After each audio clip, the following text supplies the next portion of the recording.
Good morning, this is Henry, and we're going to talk to you about a little bunion procedure. So this bunion, as you can see, is very large. There is a significant joint deformity and a pretty tight contracture of that big toe, as well as that second toe. So on this procedure, we did a botched bunionectomy where we used the Steinman pin, as you can see in the image here. There's a couple things I want to point out. Again, you can see the joint alignment of the big toe with those red lines that I draw. You can see how the joint is corrected after surgery. You can also see in the lateral, there's excellent positioning in all the planes. And then the last thing I wanted to point out on this one was the tendons. So if you look at your tendons that cross your big toe, you can see how you can flex your toe up and down. If you look at those tendons, and I draw this big thick red line here, you can see how that red line is not going through the middle of the joint. So whenever that tendon pulls, it's pulling that joint in an asymmetric fashion.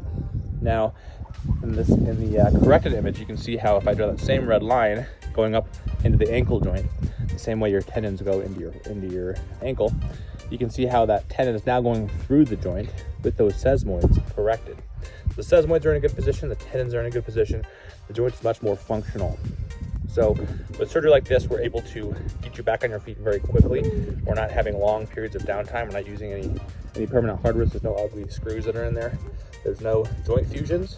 A lot of traditional surgery would see this case and they would immediately do joint fusions, either the first MPJ and or the cuneiform joint because of the severity. We don't fuse joints. We want to keep those joints as functional as possible. The joints don't have a problem, it's the tendon alignment around the joints that's the problem. And if we can fix the tendon alignment by essentially just working on the bone, you have the most functional outcome without any long-term disability, without any long-term joint impairment, and you're back on your feet as quickly as possible. In this particular case, as you can see, there's 2 small incisions on the top of the foot.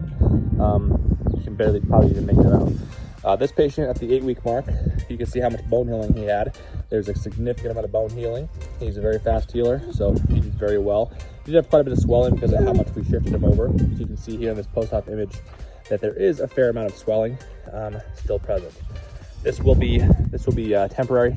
That foot will not swell forever. It'll swell for about three, maybe 4 months, and that swelling will resolve at that point.